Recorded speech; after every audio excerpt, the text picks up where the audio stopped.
Hi friends, welcome to exam quick. तो एक नई आगाज इस मंच से आप लोगों के लिए एक बहुत ही बड़ी खुशखबरी है कि आगामी सभी परीक्षाओं के लिए एक सफलता का एक मंच यहाँ से आप लोगों को मिलेगा और आप लोगों की सफलता की गारंटी लेने वाला एकमात्र ये मंच है। आइए हम सब जुड़ते हैं, एकजुट होते हैं और अपने लक्ष्य की तरफ बढ़ते हैं।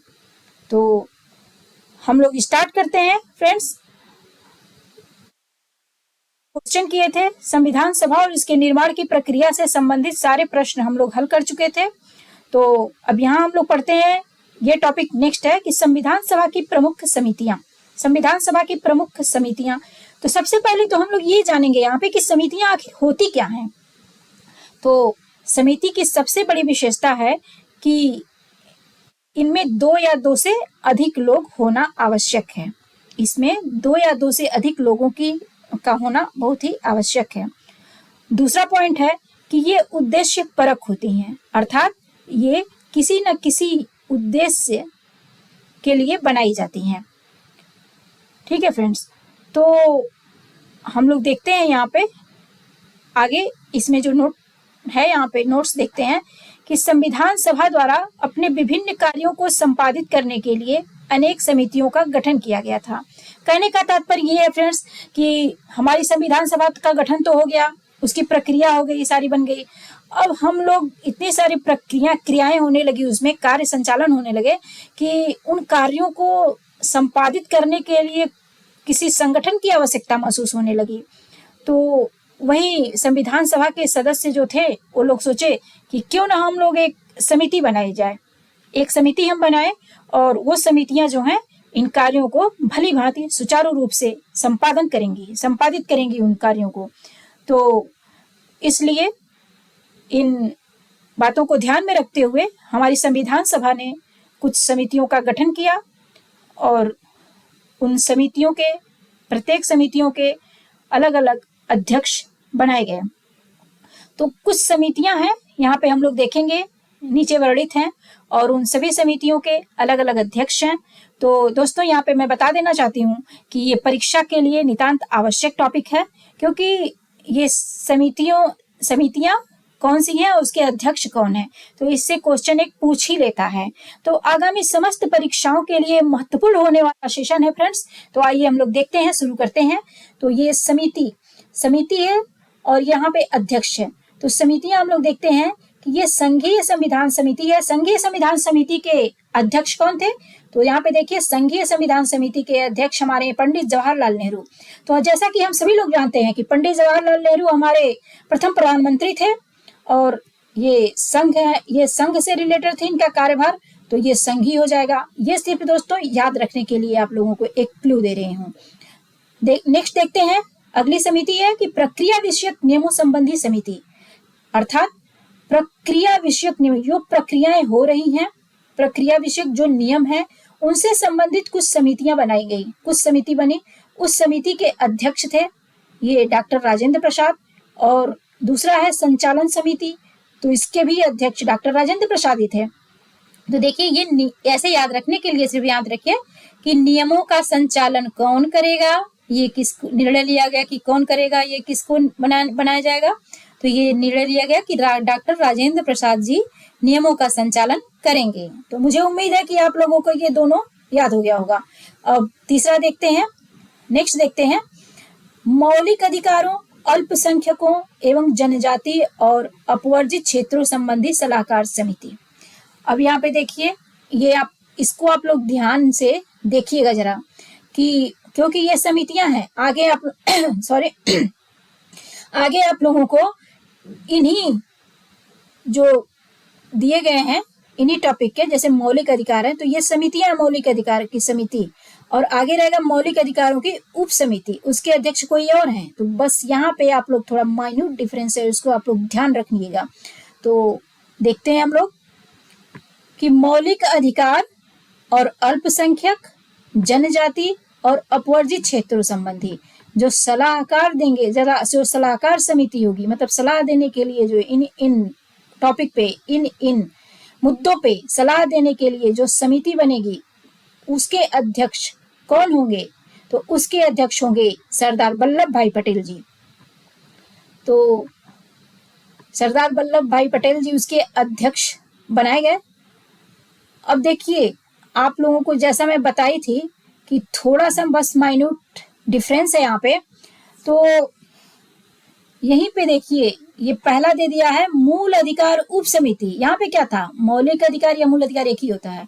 तो मौलिक अधिकार सलाहकार संबंधी समिति, इनसे संबंधित कौन सी? इसके अध्यक्ष सरदार वल्लभ भाई पटेल जी। अब यहाँ पे मूल अधिकार उप समिति, इसके अध्यक्ष जेबी कृपलानी। सेकेंड है अल्पसंख्यक उप समिति। तो अल्पसंख्यकों से संबंधित जो उप समिति बनाई गई उसका अध्यक्ष किसे बनाया गया? एस.सी. मुखर्जी जी को। और ये थर्ड है कि पूर्वोत्तर सीमांत जनजातीय क्षेत्रों और असम के अपवर्जित एवं आंशिक रूप से अपवर्जित क्षेत्रों संबंधी उप समिति। तो इसका अध्यक्ष किसे बनाया गया? इस समिति का गोपीनाथ बारदोलोई, इन्हें बनाया गया। अब यहीं पे नेक्स्ट देखते हैं कि अपवर्जित और आंशिक रूप से अपवर्जित क्षेत्रों, इसमें असम के अतिरिक्त, यानी कहने का मतलब ये कि इसमें असम शामिल नहीं होगा। तो बस आप लोग जब ये आएगा तो थोड़ा सा यहाँ पे देखिए अंतर में अंतर है, तो यहाँ पे थोड़ा आप लोग ध्यान रखिएगा कि इसमें असम है या नहीं। अगर असम रहेगा तो उसके अध्यक्ष, उस समिति के अध्यक्ष कौन हो जाएंगे? गोपीनाथ बारदोलोई जी। और यहाँ पे असम नहीं रहेगा तो वहां पे कौन हो जाएंगे उसके अध्यक्ष उस समिति के? ए.बी. ठक्कर जी।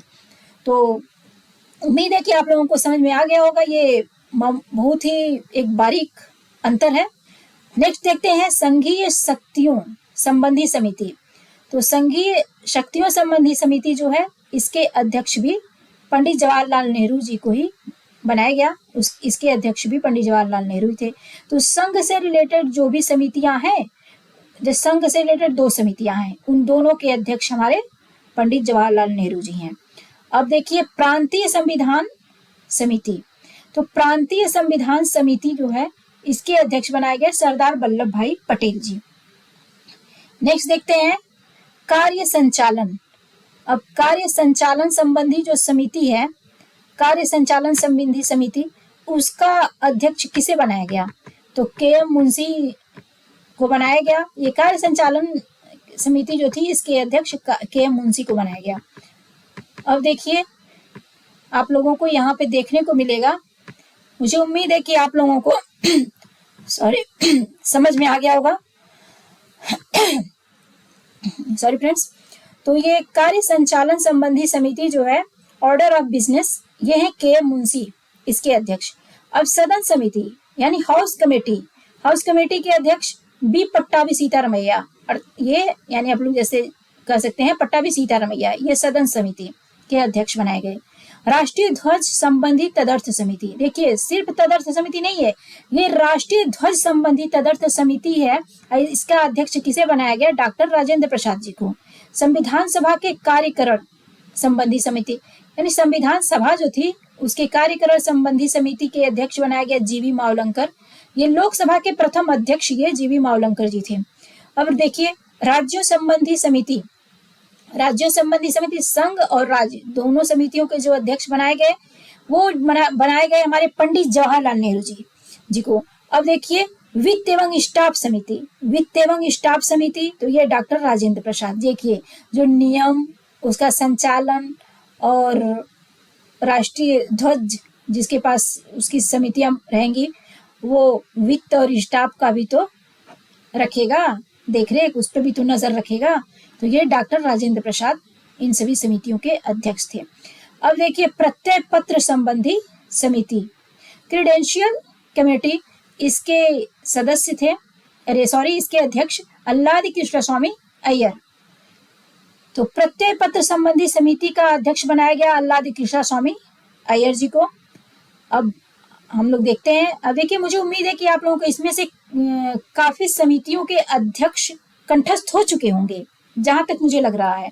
अब देखिए यहाँ पे, क्योंकि और नहीं भी अभी आप लोगों को कुछ शेष रह गया है, तो अभी क्वेश्चन हम लोग जब सॉल्व करेंगे तो उसमें आप लोगों के सारे डाउट्स क्लियर हो जाएंगे, ऐसा मुझे पूरा विश्वास है।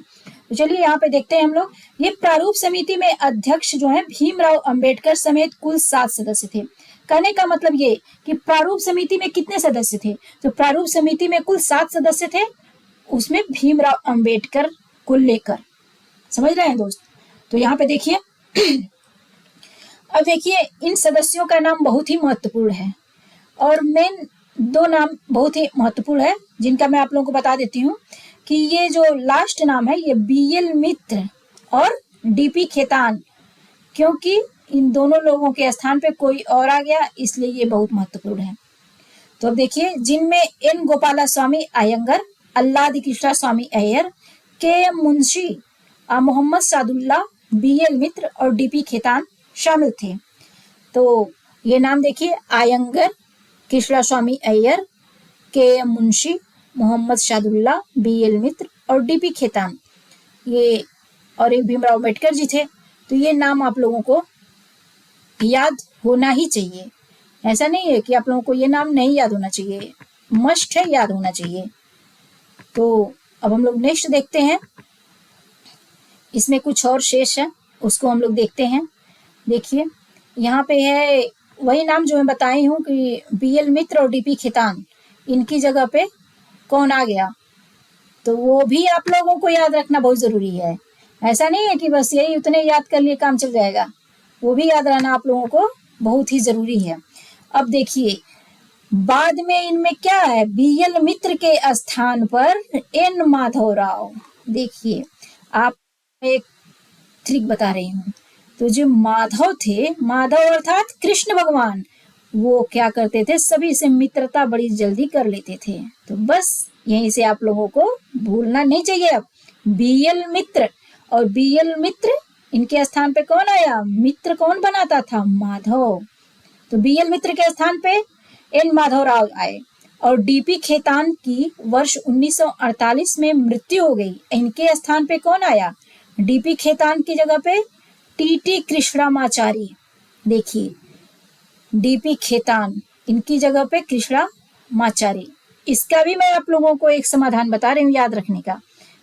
यहाँ पे खेतान, खेत का मतलब, खेतान से आप लोग याद रखिए, यहाँ पे खेत से, यहाँ पे आप लोग याद रखिएगा खेत, और यहाँ पे कृष्णामाचारी, तो चारी मतलब खेत में चरता है, खेत में कृष्णामाचारी, कृष्ण भगवान अपने गौ को लेकर, गायों को लेकर खेत में चराने जाते थे।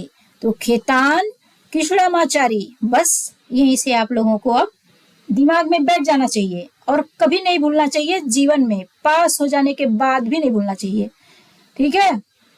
कुछ चीजें तो याद रहनी चाहिए। तो अब देखिए तदर्थ झंडा समिति का गठन संविधान निर्मात्री परिषद ने 23 जून 1947 को किया था। ये तदर्थ झंडा समिति का गठन किया गया, कब किया गया, ये संविधान निर्मात्री परिषद के द्वारा किया गया फ्रेंड्स। तो कब किया गया, ये डेट क्या है, 23 जून 1947। इसके अध्यक्ष कौन बनाए गए, इसके अध्यक्ष कौन थे, पहले आप लोग पढ़े हैं इसको। तो ये अध्यक्ष थे डॉक्टर राजेंद्र प्रसाद जी, तथा अन्य सदस्य भी इसमें थे, इन नामों को भी याद रखिए। अबुल कलाम आजाद। एक बात आप लोगों को बता देती हूँ कि ये जो भारतीय राष्ट्रीय कांग्रेस का अधिवेशन हुआ, उसमें सबसे कम उम्र के ये अध्यक्ष थे और सर्वाधिक बार अबुल कलाम आजाद ने अध्यक्षता की थी राष्ट्रीय कांग्रेस की। अब देखिए सरोजनी नायडू ये भी कांग्रेस की अध्यक्ष बनी, प्रथम भारतीय हैं और ये दूसरी महिला। पहली महिला कौन बनी, पहली महिला एनी बेसेंट सन 1917 में, और ये कौन है, ये सरोजनी नायडू, ये बनी 1925 में। उम्मीद है कि आप लोग यहाँ से भी ये जो एक एक लाइन में बोल रही हूँ सभी प्रश्न परीक्षा के दृष्टिकोण से अत्यंत महत्वपूर्ण प्रश्न है ये। अब देखिए थर्ड है सी राजगोपालाचारी, आगे है के मुंशी, और अगला है डॉक्टर BR अम्बेडकर को तो सभी लोग जानते हैं, तो मुझे नहीं लगता कोई भी नाम आप लोगों को यहाँ पे मिस होगा। तो दोस्तों उम्मीद है कि आप लोगों को आज की क्लास समझ में आई होगी और अपनी पढ़ाई आप लोग जारी रखिए, मेहनत करते रहिए, अपने लक्ष्य की तरफ अपनी नजर गड़ाए रहिए। अर्जुन की तरह मछली की आंख को ही सिर्फ देखिए। तो इसी के साथ फ्रेंड्स अब हम यहीं पे आज की क्लास को दी एंड करते हैं। और कल फिर मिलेंगे। जय हिंद, जय भारत।